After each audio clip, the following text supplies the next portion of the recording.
Welcome to study point. Dear student, आज का हमारा लेसन है कविता तू जिंदा है तो ज़िंदगी की जीत में यकीन कर। इसके प्रश्न और उत्तर को हम देखेंगे। तो आइए स्टूडेंट शुरू करते हैं। आप साथ में शेयर भी कर दें, लाइक भी कर दें, ताकि आपके दूसरे साथी भी जुड़ जाएं। तो आइए शुरू करते हैं। बुरी है आग पेट की, बुरे हैं दिल के दाग, ये डॉट डॉट यह पंक्ति किस कविता की है? सवाल क्या है? बुरी है आग पेट की, बुरे हैं दिल के दाग, ये डॉट डॉट है, उसके बाद यह कविता, यह पंक्ति किस कविता की है? तो ऑप्शन ए में है कर्मवीर, बी में है बिहारी के दोहे, सी में है बच्चे की दुआ और डी में है तू जिंदा है तो इसका सही जवाब क्या होगा? इसका सही आंसर और सही उत्तर क्या होगा? ऑप्शन डी, तू जिंदा है तो। अगला प्रश्न देखते हैं। कवि स्वर्ग को कहाँ उतारने की बात करते हैं? क्या प्रश्न है? कवि स्वर्ग को कहाँ उतारने की बात करते हैं? तो ऑप्शन ए है घर में, ऑप्शन बी है पर्वत पर, और ऑप्शन सी है ज़मीन पर, और ऑप्शन डी है पठार पर। तो इसका सही आंसर क्या होगा? ऑप्शन सी, ज़मीन पर। क्या है? ऑप्शन सी, ज़मीन पर। आगे देखते हैं।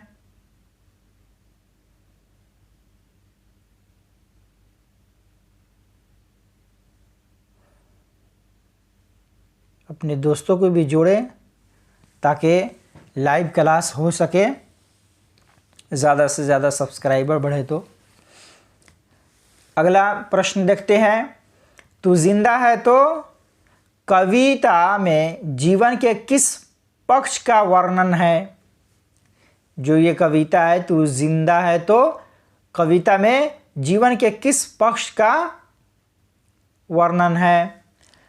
तो ऑप्शन ए में है निराशावादी, ऑप्शन बी में है आशावादी, और ऑप्शन सी में है प्रेरणावादी, और ऑप्शन डी में है समयवादी। तो इसका सही जवाब क्या होगा? ऑप्शन बी, आशावादी। ठीक है, इसका सही जवाब क्या होगा? आशावादी। इसी तरह तू जिंदा है तो डॉट डॉट द्वारा रचित कविता है। तो ऑप्शन ए में है दिनकर, ऑप्शन बी में है शंकर शैलेंद्र, ऑप्शन सी में है हरिऔध, और ऑप्शन डी में है निराला। इसका मतलब क्या हुआ? मतलब इस कविता के लिखने वाले कौन हैं? इसके रचनाकार कौन है? तो इसके रचनाकार कौन है? Shankar Shailendra, option B. तो इसका सही आंसर क्या हो गया? Option B, Shankar Shailendra. इस कविता के लिखने वाले शंकर शैलेंद्र है। आगे देखते हैं। सुबह शाम आकाश का रंग कैसा रहता है? सुबह शाम आकाश का रंग कैसा रहता है? तो ऑप्शन ए में है नीला, ऑप्शन बी में है हरा, ऑप्शन सी में है लाल, और ऑप्शन डी में है कुछ नहीं। तो इसका सही जवाब क्या होगा? आप ज़रा बताएं। अच्छा, कमेंट करके ज़रूर बताएंगे। क्या है? ऑप्शन सी, लाल। आकाश का रंग कैसा रहता है? तो लाल रहता है। आगे देखते हैं।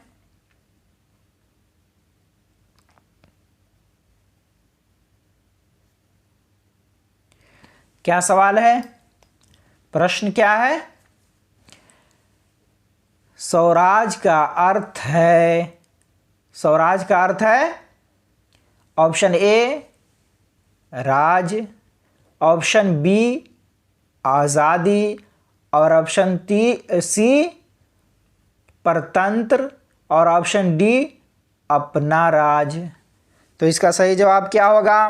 आपने कल के सबक में पढ़ा भी है। तो स्वराज का अर्थ क्या होगा? तो ऑप्शन डी होगा, अपना राज। क्या होगा? ऑप्शन डी अपना राज। आगे का प्रश्न देखते हैं। कवि मनुष्य को कैसा जीवन जीने का प्रेरणा देता है? क्या है? कवि मनुष्य को कैसा जीवन जीने का प्रेरणा देता है? तो ऑप्शन ए में है हौसले और उत्साहपूर्ण। क्या है? हौसले और उत्साहपूर्ण। बी में है अतीत को याद करके, और सी में है मौत से डर डर कर, और डी में है समय का सदुपयोग करके। ठीक है, क्या हुआ? मनुष्य को कैसा जीवन जीने का प्रेरणा देता है ये कवि? तो आगे देखते हैं इसका सही आंसर क्या है। तो ऑप्शन ए है हौसले और उत्साहपूर्ण, मतलब हौसले के साथ जीने का, इससे हमको इससे सबक मिल रहा है। ठीक है, इसमें कविता में बताया गया है। अब आगे देखते हैं। तुम अपने सुकर्म से पृथ्वी पर ला सकते हो। क्या ला सकते हो भाई? क्या प्रश्न है? तुम अपने सुकर्म से पृथ्वी पर ला सकते हो। तो ऑप्शन ए में है स्वर्ग है, बी में नरक, सी में चांद, और डी में तारे। तो इसका सही आंसर क्या होगा? ऑप्शन ए स्वर्ग। ठीक है, समझ में आ रहा है ना? हाँ, तो इसका सही जवाब क्या होगा? स्वर्ग। आगे देखते हैं।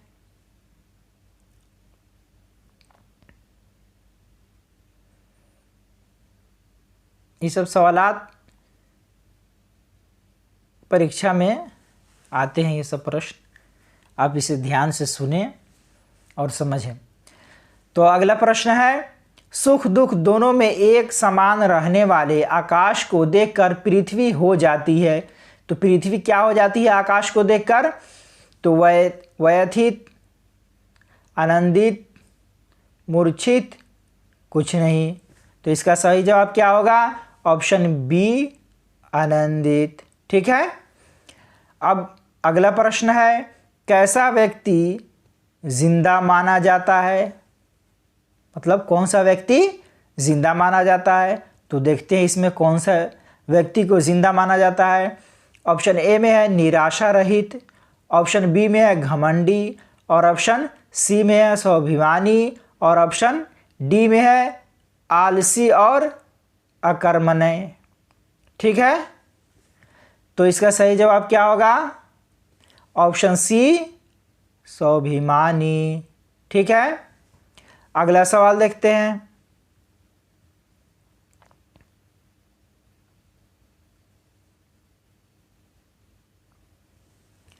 कवि शैलेंद्र तू जिंदा है तो कविता में देशवासियों को क्यों संगठित होने की बात करते हैं, एक साथ रहने की क्यों बात करते हैं? तो इसका सही जवाब क्या है देखते हैं। ऑप्शन ए में है आज़ादी प्राप्ति के लिए। ठीक है, जुलूस निकालने के लिए, भारती को धरती होना चाहिए, धरती को स्वर्ग जैसा सुंदर बनाने के लिए, यहाँ पे भर्ती हो गया, धरती होना चाहिए, धरती को स्वर्ग जैसा सुंदर बनाने के लिए, और डी में इनमें से कोई नहीं।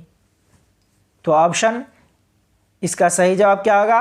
ऑप्शन ए आज़ादी पाने के लिए। ठीक है, ऑप्शन ए। अब आगे क्या है देखते हैं।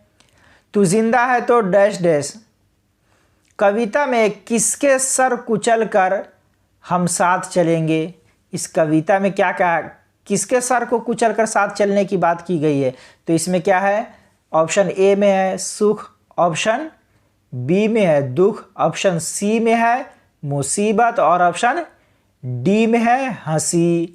तो इसका सही जवाब क्या होगा? ऑप्शन सी मुसीबत। आगे देखते हैं, बस अब ख़त्म ही होने वाला है, घबराए नहीं आप लोग। तू जिंदा है तो डैश किस विधा की रचना है? तू जिंदा है तो किस विधा की रचना है? तो ऑप्शन ए में है कविता, ऑप्शन बी में है कहानी, और ऑप्शन सी में है निबंध, और ऑप्शन डी में है एकांकी। विधा मतलब किस प्रकार की है ये जो लिखा गया है ये किस प्रकार की चीज़ है, मतलब ये कविता है या कहानी है या निबंध है, क्या है? तो इसका सही जवाब क्या होगा? ये कविता है। ठीक है, आगे देखते हैं। तू जिंदा है तो डैश कविता में जीवन का कौन सा दृश्य प्रस्तुत है? कविता में कौन सा दृश्य प्रस्तुत है? तो ऑप्शन ए में है गहरे जीवन राग का, बी में है उत्साह का, गहरे जीवन राग एवं उत्साह का, इनमें से कोई नहीं। तो इसका सही जवाब क्या होगा? ऑप्शन ए गहरे जीवन राग का। ठीक है, इसका सही जवाब क्या होगा? आगे देखते हैं। कारवां को किसका इंतजार है? अगला प्रश्न क्या है? कारवां को किसका इंतजार है? तो ऑप्शन ए स्वर्ग का, ऑप्शन बी घर का, ऑप्शन सी मंजिलों का, ऑप्शन डी सैनिकों का। तो इसका सही जवाब क्या होगा? ऑप्शन सी मंजिलों का। ठीक है, अब आगे देखते हैं। तू जिंदा है तो कविता से कवि ने हमें क्या संदेश दिया है? तो ऑप्शन ए में है कठिनाइयों को भूलकर लक्ष्य की प्राप्ति करनी चाहिए, बी में है धन प्राप्त करना चाहिए, ऑप्शन सी में है बड़ा आदमी बनना चाहिए, और ऑप्शन डी में है संघर्ष नहीं करना चाहिए। तो इसका सही जवाब क्या होगा? कठिनाइयों को भूलकर लक्ष्य हमको प्राप्त करना चाहिए, हमें अपने एम पर नज़र रखना चाहिए। तो इसका सही जवाब क्या है? ऑप्शन ए है। Thank you.